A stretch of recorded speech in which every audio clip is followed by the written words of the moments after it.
ஏகம் அநேகம் அமோகம் அனுதினம் என்னுள் வந்து ரங்கட்டும் எல்லாம் வல்லவரை ஆண்டவனை முழுமுதற் கடவுளே அர்ப்பணை நாயகனை பற்றி பற்றி.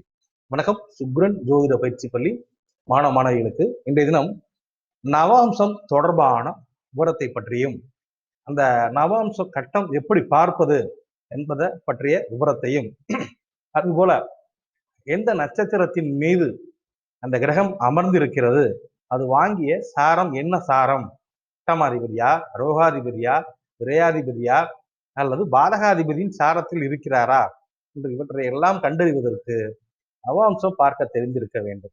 நவாம்சம் பார்க்க வேண்டியது என்பது, அதாவது சொல்ல போனால் சாரம் பார்க்காத ஜோதிடம் சோரம் போவான் என்ற ஒரு பழமொழி நம்முடைய வேத ஜோதிடத்திலே உண்டு.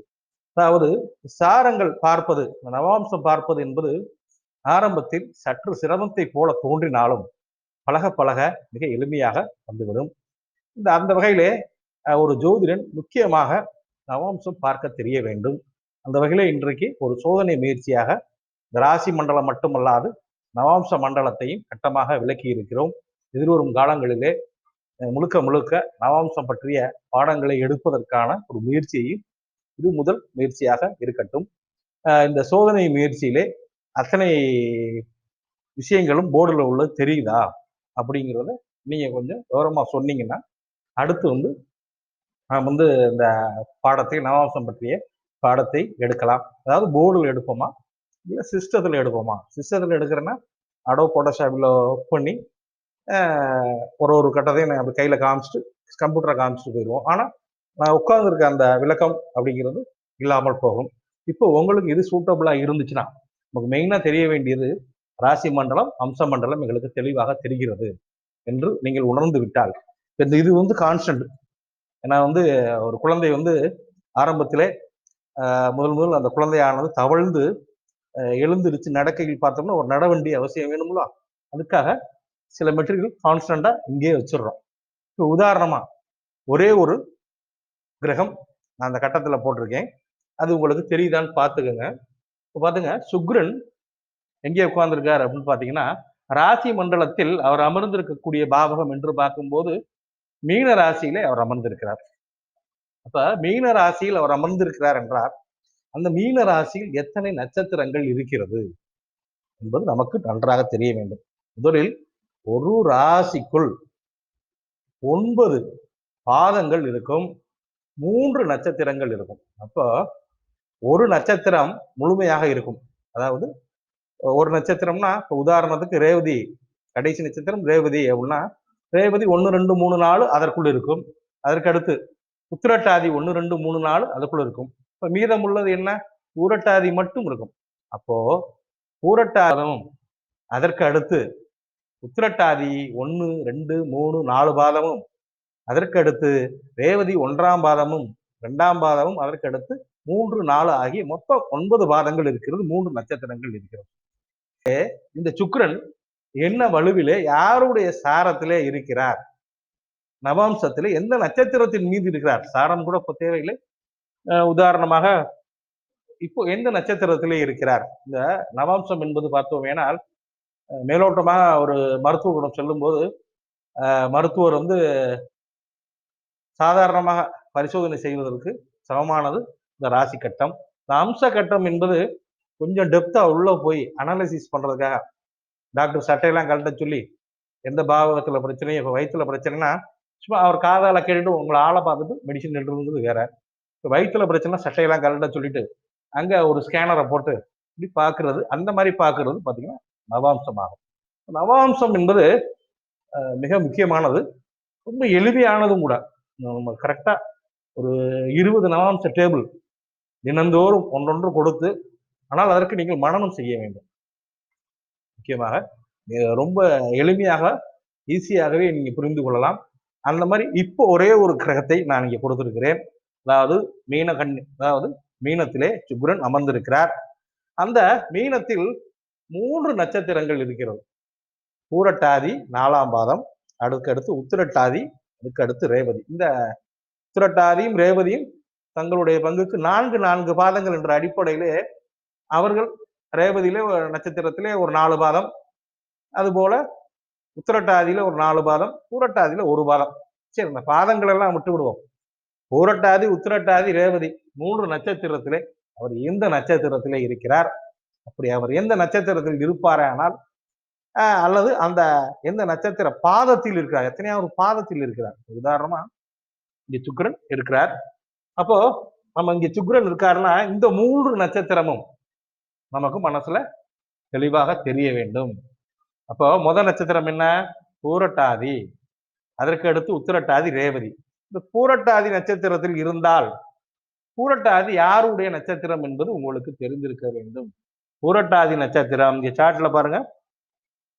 பூரட்டாதி குருவின் நட்சத்திரம் தெரியுதா? பூரட்டாதி குருவின் நட்சத்திரம்.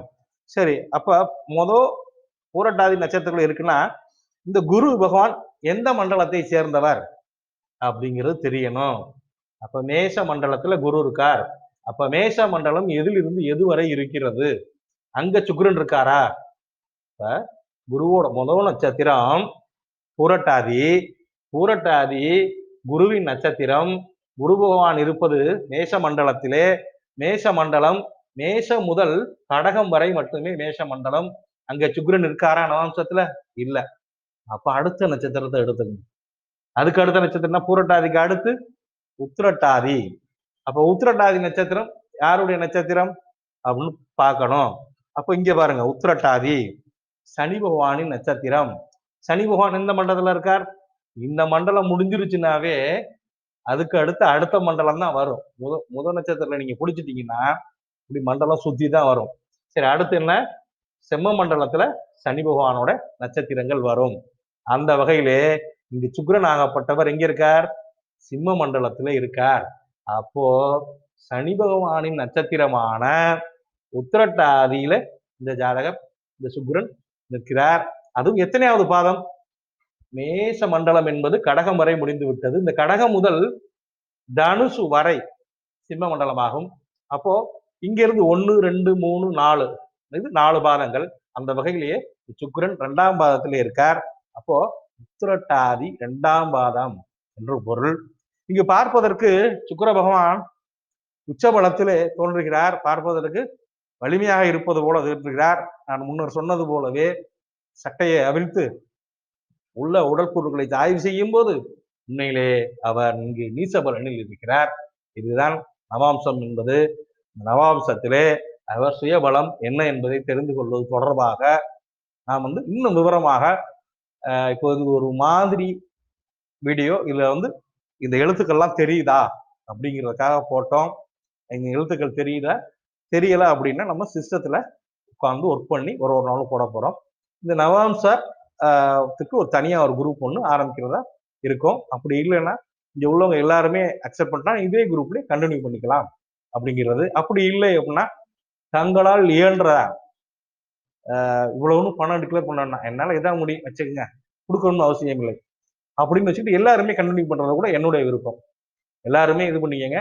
முடிந்தவர்கள் ஏதோ உங்களால் முடிந்தது குருதட்சணை என்று இந்த நவாம்சத்திற்காக கொடுக்கும். அப்போ எனக்கு ஒரு ஆர்வம் இருக்கும், கட்டணம் கட்டிட்டு வர என்று ஆர்வம் இருக்கு. நான் ஒரு நிச்சயமா ஒரு 20 to 30 நவாம்சமாவது எடுக்க வேண்டும். இப்படி நவாம்சம் எடுக்கும் போது உங்களுக்கு புரியும்படி நான் சொல்ல வேண்டும். அப்போ அதற்கு நான் ஒரு நேரத்தை ஒதுக்க வேண்டும். இங்குள்ள அனைவருமே பயில வேண்டும் என்பது என்னுடைய விருப்பம். இந்த இலவச குழுவிலே 100க்கும் மேற்பட்டோர் இருக்கின்றீர்கள். இந்த அனைவருமே பயில வேண்டும் என்ற என்னுடைய விருப்பம். நீங்கள் உங்களை தனிக்குழுவாக கொண்டு செல்ல கூட எனக்கு விருப்பம் இல்லை.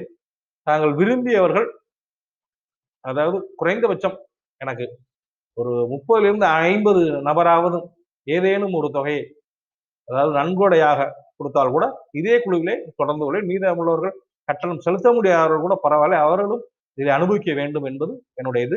தற்பொழுது வந்தது நான் அந்த கட்டண விவரங்களை சொல்வதற்காக அல்ல, நவாம்சம் எடுப்பது என்பது உறுதியாகிவிட்டது.